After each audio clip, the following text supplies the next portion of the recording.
Am I the first one to enjoy cannabis on this show? I think, yes. No, Leo, I think, smoked before. I don't know. But you're the first person live to... Hell yeah. To do it, yeah. To do it. That makes me fucking happy. Hell yeah. So you're the first one to enjoy cannabis on this show. Like a true smoker, I came in and was like, hey, yo, dog, is it cool if I smoke in here? No. Like, if not, I could go outside. Hold on, let me go outside, get my vitamins real quick and stuff. Anyhow, I'm not going to front. Usually, like, if I'm in the car, I usually skip this song. Yeah, it's a skippable song. I mean, it's a cool track. Like, if you're just, like, driving and maybe smoked a spliff real quick and, like, you forgot to skip the track, it's tight. You're like, oh, shit. This is, like, got both dudes on it. Like, Lars and Tim are singing. Yeah. But, I mean, if you listen to it, it's kind of like a... Like, the last two tracks... They're both really good stories of what they're telling you. This is a real nihilistic 90s grungy sounding track. Like a whole lot of nothing. You know what I mean? Like they're describing like this fucking city of decay. You know what I mean? This is a small swan fact. Lars comes out in the CM Punk DVD. Yeah. For a lot of people that don't know, he is a big pro wrestling fan. Yeah, and he's always at pro wrestling shows because I met him at various different PWGs and. So you talked to him before? Yeah, I've talked to him before. He's fucking cool as fuck, dude. Yeah, man. I mean, Lars does the like the theme song for the San Jose Earthquakes. You know, they suck. And then usually, if I'm not mistaken, like the drummer for Rancid now he used to be the drummer for the Used. Yeah. So he's from Salt Lake, and you can usually catch him at a Real Salt Lake game. Yeah. MLS. Even though it's LA Galaxy all day, you know what it is. Yeah. All day. Fuck LAFC. Damn. Coming in hot. Coming in hot. Whew. So spicy. Boy, I don't play. There.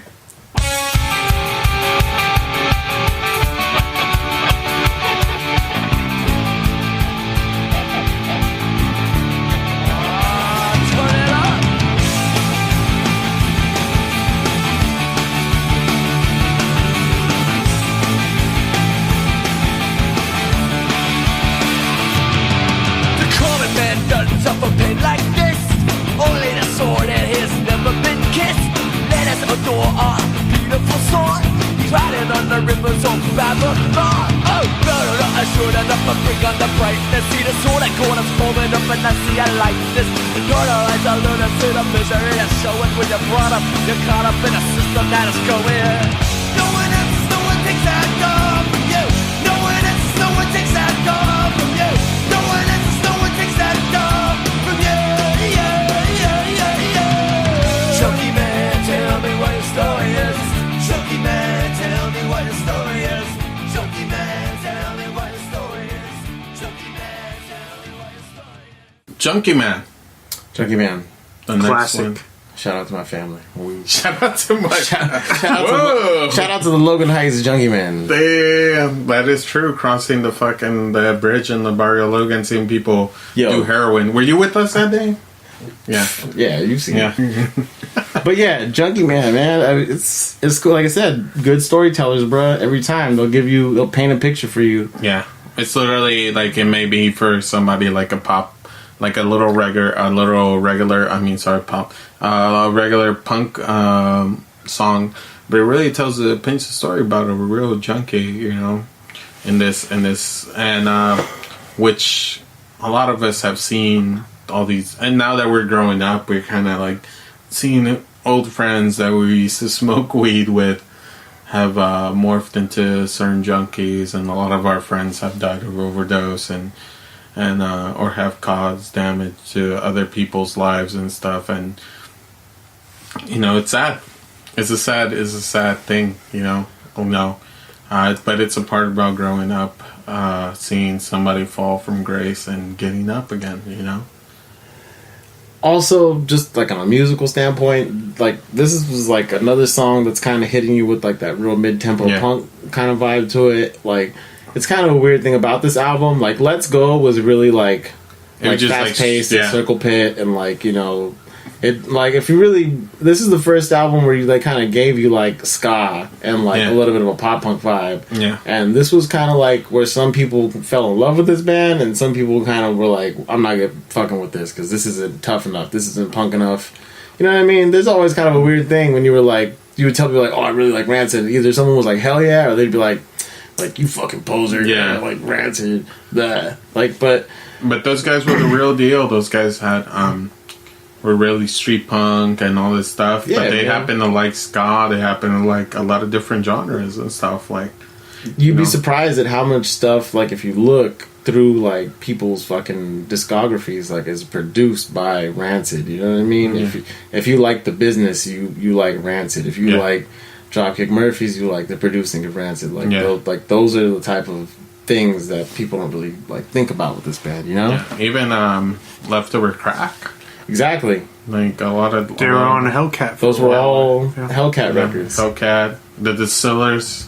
The Distillers? Yeah. For a while. Yeah. Bruh, listen to some of those Distillers songs and tell me that isn't Matt Freeman on the bass. Yeah. Like... Well, from what I've heard, Tim ghost wrote all of Brody's stuff. Ooh.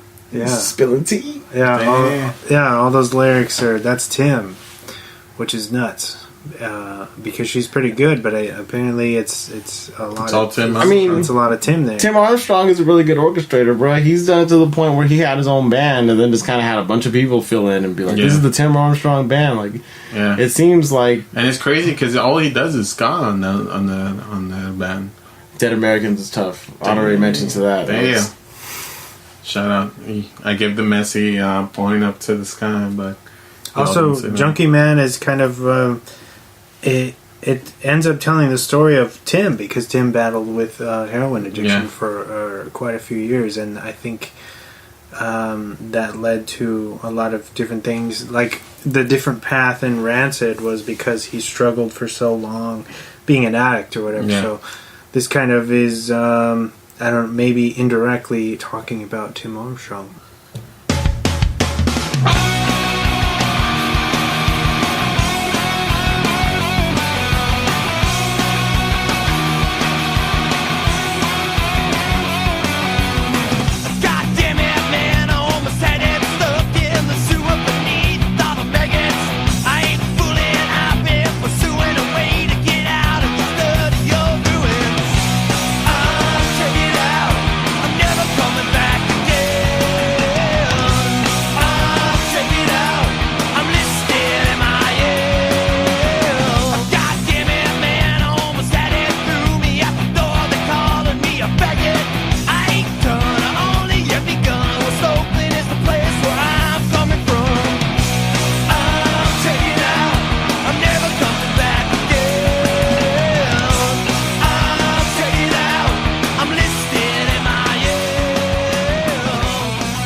I mean, it's cool. Like I said, it's a cool rock and roll riff. I'm sure if they play it live, it's tight because you know it's got a whole thing going on, and it's a good song. But in comparison to everything else here, I feel like it kind of gets lost in the shuffle sometimes. You know what I mean? Like it's just like it's not really one. Like if it was on Life Won't Last and like or the self-titled album, like it would have been like, oh, that's a really good track.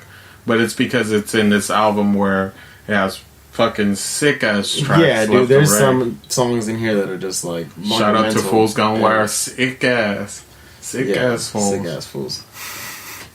What do you think about the song? What's up? Listen, MIA is. Yeah, I think it's a lesser known track, but it does its job. You know, like you guys are saying. I guess some of these could be considered filler tracks. Yeah. But on any other album, there's just like. But it's honestly just because there's a lot of very standout tracks on this. So the more straight laced punk stuff kind of gets overlooked. Yeah. And that's one of these songs, and it's nothing to discredit like the structure of the song or the quality of it because it's fine. Perfect, but it's just on the just not one of the standout tracks, But yeah. Listed missing in action. What's up? Let's head to the next track.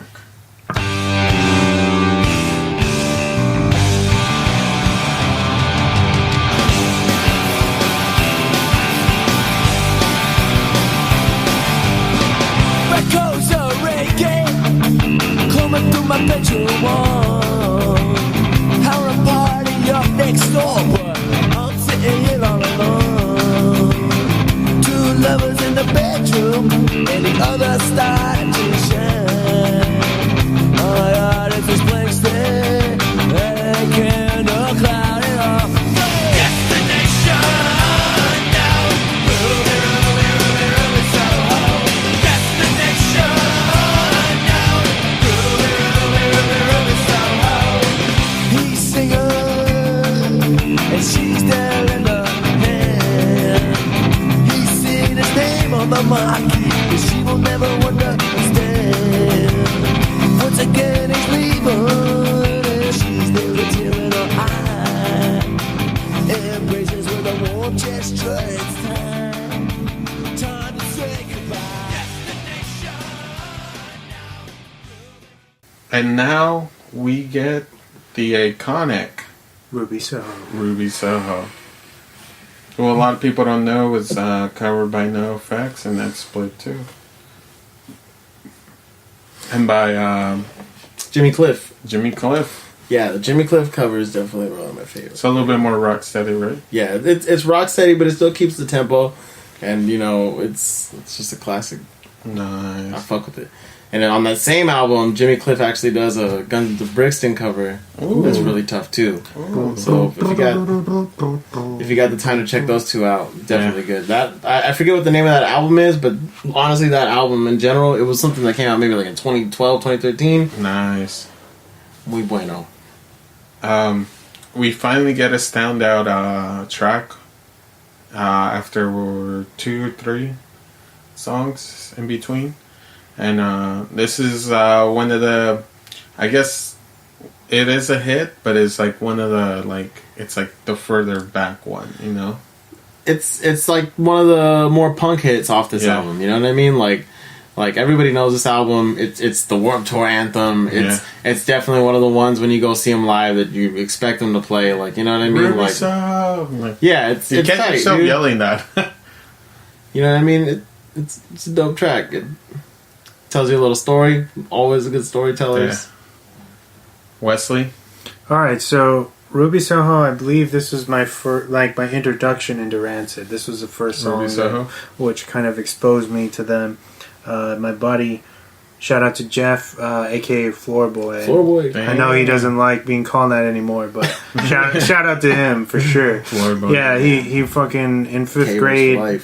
In 5th grade, he brought over this record and kind of introduced me to this, and this was I think the first song that I put on for whatever reason, and I fell in love with them even before, you know, it was just and then later on he gave me Let's Go. I know without a case, I just had the disc or whatever. Oh, nice.